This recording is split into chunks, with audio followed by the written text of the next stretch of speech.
while I was waiting for you, Omid, I was talking a little bit about part two of the IELTS speaking exam. And before we do our mock together, I wondered if you could very briefly talk about your experiences with the IELTS speaking part two.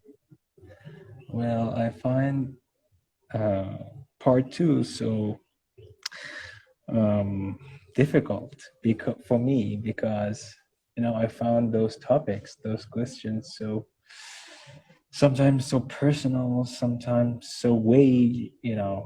I don't know how to answer them. People say that you should come up with some sort of made up stories and just tell some lies and support those lies to make it sound natural and fulfill the criteria of the exam.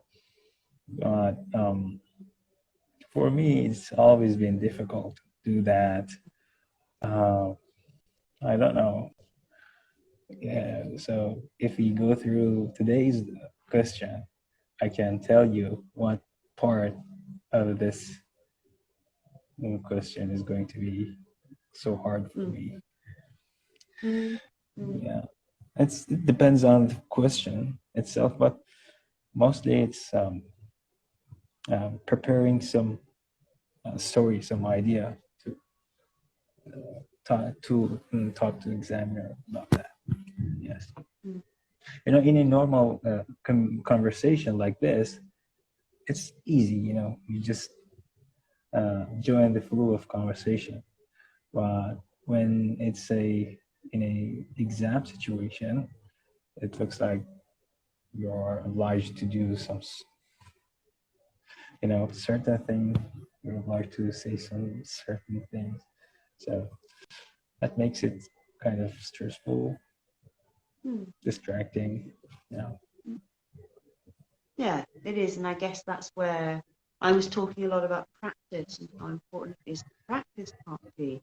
And this is where that all comes in, because the more you can practice this part of the exam, and the more you can expose yourself to different topics through YouTube videos, TED Talks, books, articles, blogs, you name it, the more exposure you have to topics, even if you don't have any experience about it yourself. That doesn't matter. People sometimes think, but I don't know. I don't know. So I can't answer it because I don't know. But the truth is that examiners don't care if you know or don't know. They just want you to talk about it. So it's totally okay to say, well, I've never had that experience before, but I have read this really interesting blog post where the person, and then you talk about that. So that's one tip for dealing with those questions. So Omid, we're going to do a complete IELTS speaking mock test today. Sure. Yes. Sure. Which is a very, very brave thing for you to offer to do live on Instagram, I think. And I'm going to try my best to be an examiner. You are. And I will be a little bit different. Perfect teacher, perfect examiner. My usual personality. And I'm going to try and keep this as authentic as possible. Okay? Sure. Now, the one thing that I would say is usually if I'm working with an IELTS student and we do a mock in class, I record it and then listen back and give feedback afterwards. But because this is live, I'm going to try and give a little bit of feedback actually at the end of the mock. So I also need to be making some notes as well. Myself? No, me. I will make notes. Oh, sure. Yes, of course. Of course. Yes. Okay. So, Omid, are you ready then? Yes, I'm ready. Okay. Let's go. Do it. All right. So this is the speaking test for the International English Testing System, held on the 8th of June. The candidate's name is Omid, and the examiner's name is Sarah. Good afternoon. My name is Sarah. Can you tell me your full name, please? Yes, good afternoon, Sarah. My name is Omid.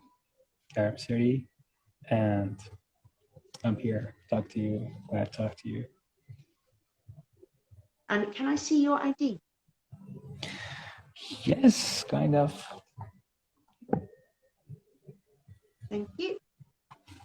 And Omid, do you work or do you study? Study and work, both. Now, in this first part of the test, I'd like to ask you some questions about yourself. Okay? Sure. Let's talk about your job. Is your job interesting? Yes, I find it interesting because, um, you know, I I work. My job is related to what I've studied in university, and for um, as the material I And would studied. you like to change your job in the future? No, I don't think so. I'm Okay. happy with this. Yeah. Now, let's move on to talk about shopping. Do you go shopping often? No, to be honest, I don't like shopping that much. The last time I bought something for myself refers back to 3 years ago, kind of. And what did you buy on that occasion? Some clothes,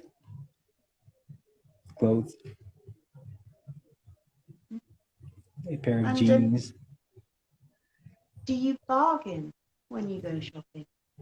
And no, because I usually shop from my friends' stores, so they're friends. So you know, they're supposed to offer me good prices by default. So there's no bargaining there. And do you compare prices of items when you shop? No, for the same reason, because they are friends. I do not compare prices either before or after shopping. And finally, let's talk about celebrities. Have you Mhm. seen any celebrities in your life? Yes, once it was 10 years, more than 10 years, 18 years ago. Uh, a wrestler in Iran. Uh, my family and I was traveling around the country, and we met him by chance, by accident. So it was quite And surprising. name one celebrity you would like to interview. I would say Brad Pitt, kind of. He's handsome. Thank you. All right, so in the next part of the text, I'm going to give you a part and some points to talk about. Now, just stepping out of examiner role, Ahmed has already seen this question card. For Yeah. those of you who are watching on Instagram, you can find the question card on my profile. So if you want to read the card, it's on my profile. It's the first picture you'll see, but I am also going to read the text aloud. So Ahmed, you have a question to talk about. You have 1 or 2 minutes for this, and don't worry if I stop you, because I will tell you when the time is up. You also have 1 minute to prepare. Talk about a mistake that you have made. Please say what the mistake was, when you made it, what the consequences of the mistake were, and whether it changed anything as a result of this mistake. All right? Sure. So your 1 minute to prepare starts now. Okay, Thomas, when you're ready, you can tell me about your mistake. Yes, I sometimes I do proofread texts for some clients. The idea is that they send me their English text, and I assess those texts based on writing assessment criteria. The other week was when I made a mistake. I usually used to keep all the documents from my clients in one folder, in the same folder. So the other week, I had two clients, and after 3 days of working on their documents, I ended up sending the results to wrong people. I sent one person's document to the other one, and the other ones to the first one. So consequently, as a consequence, I just embarrassed myself, and I think I looked unprofessional. It was so kind of shameful for me. And to compensate, I offered a portion of the price they paid back to them, and I made some changes in the way that I keep my documents and I sort my documents. I started to use a more organized naming method to name my folders and my documents. So to keep them isolated, intact, to prevent this embarrassing experience in the future. And yeah, I think that was it. And how did your clients respond to your mistake? They were actually really nice, especially after I offered them a portion of the fee they paid to come to you know, make them happy, kind of. So yeah, I think it was good for them from a monetary perspective. My mistake was good for them financially. So we've been talking about mistakes, and now I'd like to discuss mistakes in general. What can parents do about the mistakes of their children? Well, I think it depends on the nature of those mistakes. If they are minor mistakes or they are not those sort of serious mistakes that is related to, most people do not do serious mistakes, kind of. So parents can be, should be patient, should study books about how to cope with their children's mistakes and how to use their own personalities, their personality as parents, as role models to kind of indirectly teach their children how to prevent mistakes, how to correct their mistakes. I think, I don't know, I think it should be an indirect approach to cope with children's mistakes. And what can you learn from mistakes? Well, mistakes are always a way of learning for me because mistakes are harsh teachers, and they teach you at a price. It's not necessarily the money, but the impression of those mistakes, effect that mistakes put on you, make them memorable. So the fact that you can remember those feelings, those the feeling of embarrassment, things like that in the future, uh, that makes those mistakes to be kind of like a guideline for you in the future to prevent um, the same experience. And do you think that employers should point mistakes out to their staff? Yes, I think it's kind of the same as the approach for child-parent relationship. It should be in a way, in an indirect way, in a productive way, to not only um, point out that mistake, but also to make some positive result of that. Thank you. Ahmed, that is the end of the test. You're welcome. All right, well done, Ahmed. I think everyone who's watching ought to really, really thank Ahmed for being so brave and so amazing at doing a Thank you. complete IELTS test live on Instagram. That is quite something to do.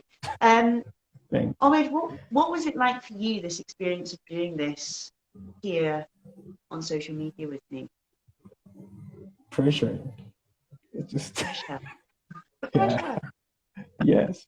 When you ask me about the mistakes, this question is what an example of what I meant before. They are so personal. When they expect you to go to the IELTS interview and talk about some personal experience out of the blue. How should I handle that? Talking about my mistakes. What mistake I do. I've made lots of mistakes in the last week. They are personal. They are embarrassing. Which one should I talk about? To sound proper. Because mistakes are not necessarily proper things to mention. So how should I say it? Yeah, the fact that those questions can become so personal sometimes make it challenging for me. Makes it challenging. Yeah. Okay, so I have made a few notes as I was listening to you. These are my very, very stuffy notes that I did manage to write down. I don't want to give a band score right now live because I'd actually rather have a cup of tea and have a quick look through the criteria. For me, just in a very general kind of feedback sense, fluency was really very strong. So Ahmed is a very, very fluent speaker. There's very, very little hesitation, very, very little repetition, and no real sense all the way through that test that Ahmed was using his sense of direction. So for me, for fluency and coherence, that would be a high score. I'd probably say 7 to 8 for the fairness category. Lexical resource, a lot of what I wrote on the floor. A lot of what I wrote here is comments about vocabulary. So there were some really, really strong examples of vocabulary phrases. And Omid and I have talked about this, that IELTS candidates sometimes think they need to use very, very obscure or unusual vocabulary, and you don't. What Omid has done here is given a really good example of how to naturally use vocabulary in such a way that everything just fits together. And so to give you some examples, the nature of mistakes, to be a harsh teacher, to indirectly teach people, to compensate for something, all those kind of things are really good examples of using words and phrases in an authentic and natural way. And so for me, again, that's pushing Omid up into 7, possibly an 8. Grammar was great. There were no real problems with that. You had some fact sentences, some modal verbs, the verb forms were all accurate. Everything was pretty much accurate. You could possibly extend the range a little bit, but again, that's a high score. And Omid's pronunciation is great. The occasional slip of stress, but again, for me, with pronunciation, you're really pushing a 7. So for me, overall, this speaking test would be in the region of a 7, possibly pushing up into an 8 as well. Thank you. Which is fantastic. Yeah. I didn't And did you expect just that. one more? Sorry, Omid, carry on. Sorry, I just said I didn't expect that high score. Thank you. Yeah, because it's natural. And I have a DVD of IELTS tests, and sometimes I watch them with my students. And there are videos of candidates from band 3 to band 9. And I remember watching a band 8 speaker with a student, and I asked the student to assess the candidate on the DVD, and the student gave the candidate a really low score for grammar. And they said, well, they didn't use any of this, and they didn't use any. And actually, this candidate was so good that the grammar just was seamless. It just flowed naturally, and that's what you really need for those high scores. Yes. I agree. The same for writing. Cool. So, Omid, thank you again for doing this. We're going to meet up on Instagram in another 2 weeks' time, I think. So that will be Sure. Wednesday the, I don't know, 22nd or something like that, I guess. Of course. We will let people know 2 days earlier. I mean, 2 days before the live is going to be held. Yes. And if you are watching these videos and you have a specific question or challenge that you are experiencing with IELTS and you would like Omid and me to talk about it, you can message either me or Omid. You can leave a comment below this video, and we will always do our best to give you guys a hand with your IELTS preparations. Sure. Thank you, Sarah. Thank you, Omid, and enjoy the rest of your day. You too. Have a good day. Bye-bye.